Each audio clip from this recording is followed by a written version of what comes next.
El siguiente modelo que vamos a ver es el denominado como factores específicos, que surge como una de las críticas al modelo ricardiano, eh, la cual se basa en que no toma en cuenta la distribución del ingreso dentro de los países y el grado de especialización es extremo. Recordemos que en el modelo ricardiano se producía un bien o no se producía. Si nosotros lo producíamos, el extranjero no lo produce o viceversa. Otra de las críticas es que tampoco toma en cuenta la diferencia en cuanto a los recursos de cada país, es decir, como solamente hay un factor en el modelo ricardiano, se supone que ese factor existe en ambos países. Eh, este modelo de factores específicos fue desarrollado por Paul Samuelson y por Ronald Jones.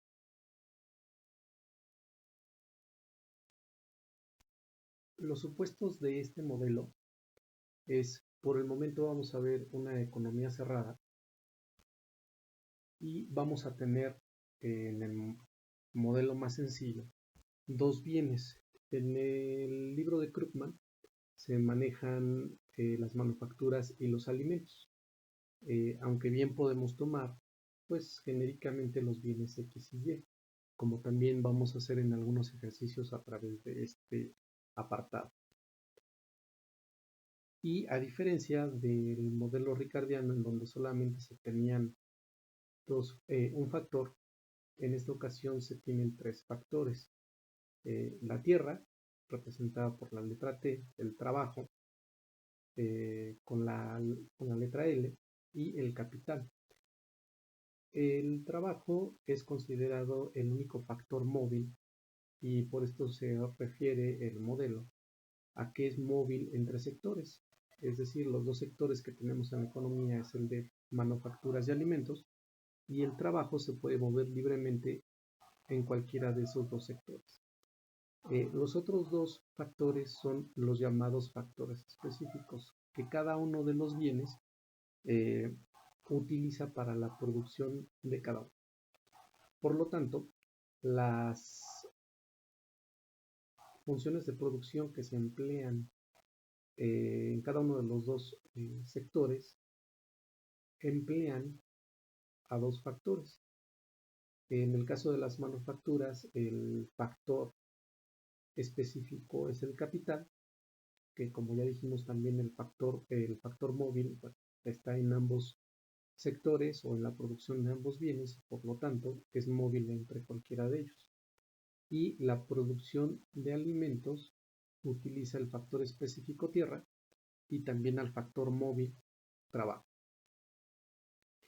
Cada uno de ellos representados por los subíndices del sector. Como tal, en una economía cerrada, se tiene que analizar una gráfica con 4 cuadrantes. Incluye lo que es el trabajo entre sectores, la producción que hay de cada uno de los sectores y por último la posibilidad de producir un bien u otro, o en qué cantidad se deja de producir un bien para producir otro. Nosotros vamos a empezar el análisis con el tercer cuadrante de esta gráfica, es decir, con la asignación del trabajo en la economía. Posteriormente nos vamos a enfocar a lo que es una función de producción en teoría neoclásica, vamos a ver cada una de sus características, y por último vamos a analizar cómo se forma la frontera de posibilidades de producción antes de empezar con el análisis de la gráfica en sus 4 cuadrantes. Bien, como tal, el más sencillo y también por el que se empieza la gráfica de estos 4 cuadrantes es a través de la asignación del factor trabajo en la economía. Como tal, tenemos una cantidad fija de trabajo que se reparte o que se asigna entre los dos sectores de manufacturas y de alimentos. La suma de estas dos cantidades de trabajo pues nos da el total de la cantidad de trabajo que hay en la economía, que es fijo. Recordemos entonces que el trabajo en el sector manufacturero puede pasarle horas de trabajo a los alimentos o viceversa. Esas dos cantidades sí se mueven, pero en sentido contrario. Una aumenta, la otra disminuye forzosamente para mantener fijo o fija la cantidad de trabajo que hay en la economía. Si hacemos el despeje para tener una variable independiente, podemos tomar esa variable, como gráficamente se va a ver que es más conveniente, con el trabajo que hay en el sector manufacturero. Y esto sería igual al total del trabajo menos la cantidad de trabajo que se emplea en el sector alimentos. Lo cual, pues bueno, suena bastante lógico en cuanto a cantidades. Teniendo este despeje, la forma que tiene la última ecuación es una línea recta, como acabamos de ver en la gráfica. Si tomamos que la otra variable es, o la cantidad variable es la cantidad de trabajo que hay en el sector alimentos, se toma entonces como el coeficiente que tiene a un lado como -1, y por lo tanto esa es la pendiente de la gráfica. Lo cual, si nosotros hacemos, como ya lo dijimos, el trabajo en el sector manufacturero como variable dependiente y el trabajo en el sector alimentos como la variable independiente, tenemos esta línea recta con pendiente de -1. Eso quiere decir entonces que el trabajo que hay en el sector manufacturero, si nosotros lo pasamos al sector alimentos, se hace de 1 en 1, es decir, cualquier cantidad, una cantidad del sector manufacturero que aumente es la que va a perder el sector alimentos y viceversa. Cualquier cantidad que gane el sector alimentos es la misma cantidad que va a perder el sector manufacturero. Es decir, se intercambia una hora por sector en el otro sector. Es un intercambio de 1 a 1. La segunda parte de la gráfica es la que corresponde a la función de producción y por lo tanto vamos a ver las propiedades que esta función tiene en la teoría neoclásica. La cantidad producida la vamos a expresar como una letra Q o bien como una Y mayúscula. Para efectos de la notación en este capítulo, a la Q se le agrega el sector como subíndice, ya sea manufacturero o de alimentos, y bueno, la Y la vamos a utilizar indistintamente.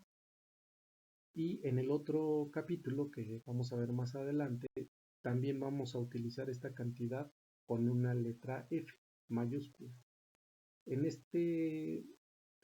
esta primera ecuación que estamos viendo, lo que quiere decir esto es que Y o la cantidad Q de alguno de los bienes es una función tanto de capital como de trabajo. Bueno, si lo analizamos en este capítulo, esto vendría siendo la función de producción del sector manufacturero, y en el sector alimentos, Y sería una función de la tierra y del trabajo. Nos quedamos mientras con esta notación. La primera propiedad que vamos a ver es que la función en su conjunto tiene rendimientos constantes a escala. ¿Qué quiere decir esto? Que la función es homogénea de grado 1. Si nosotros multiplicamos cada uno de los factores que hay en la función, eso implicaría que el resultado de multiplicar para todo lambda mayor que 0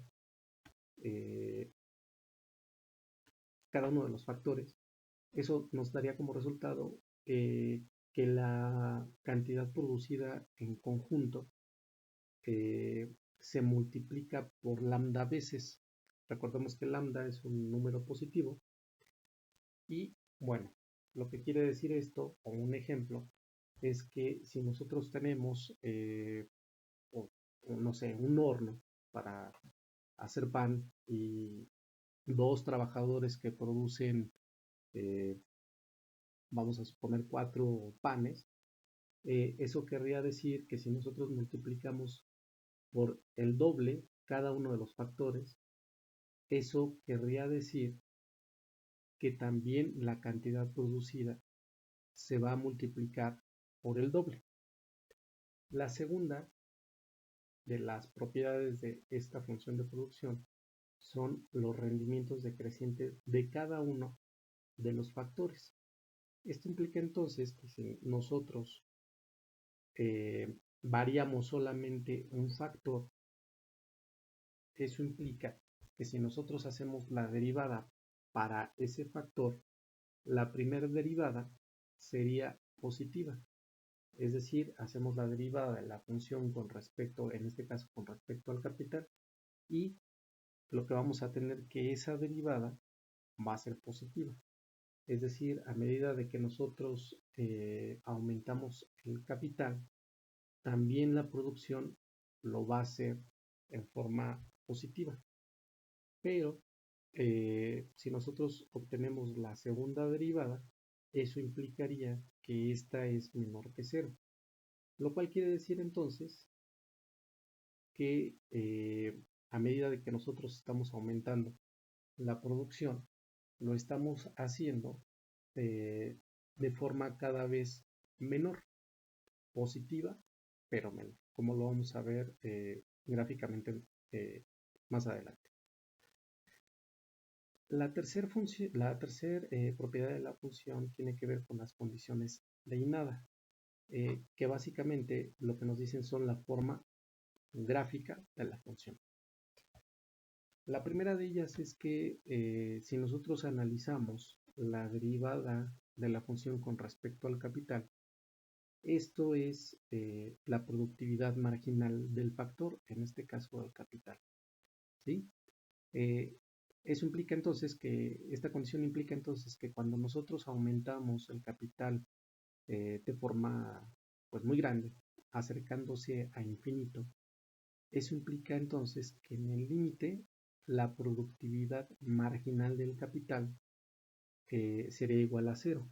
Recordemos que el límite, pues bueno, nunca se toca, pero lo que quiere decir es que a medida que nosotros aumentamos el capital de en esta productividad marginal, se va a acercar demasiado a 0.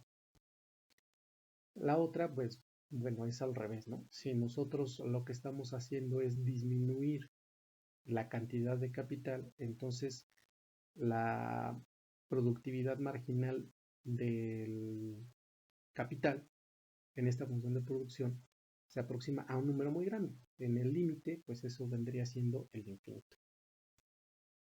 Y lo mismo para el factor trabajo. Estas condiciones también, bueno, las tres se cumplen para cada uno de los factores. Siempre y cuando sea ceteris paribus, como ya lo vimos en la propiedad 2. Es decir, solamente estamos variando uno de los dos factores y el otro se queda constante. Por lo tanto, la forma de la función de producción es la que se muestra en la gráfica. Para el ejemplo del trabajo, lo que quiere decir entonces la condición de Inada es que cuando nosotros nos alejamos del origen en primer lugar, la pendiente, que es igual a la productividad marginal del capital, se aproxima a 0, es decir, una línea horizontal. La línea horizontal tiene pendiente o inclinación 0. Por otro lado, si nosotros partimos del extremo derecho en el eje del trabajo y nos acercamos hacia el origen, hacia la izquierda, eso implicaría entonces que la pendiente va cambiando hasta llegar a ser una línea vertical. Es decir, en el límite, esa línea tiene un grado de inclinación infinito, o su pendiente sería el infinito. El ejercicio entonces, para que lo entreguen, es que verifiquen cada una de las propiedades de esta función de producción para esta función en específico, que es una función Cobb-Douglas, es decir, tenemos a los dos factores y están elevados a dos potencias. Esa potencia, bueno, como está entre 0 y 1, eso implica que es una fracción. Se reparte entonces, es un porcentaje, estas fracciones que tienen que sumar 1 o el 100%. El ejercicio entonces es que ustedes comprueben que se cumple cada una de estas tres propiedades, que tengan rendimientos a escala, eh, que las productividades marginales sean decrecientes y que se cumplan por otro lado los límites establecidos por las condiciones de INAV. Hay una cuarta propiedad que no la vamos a ver en este momento, pero bueno, tiene que ver con el teorema de hoy. Lo vamos a ver para el siguiente capítulo.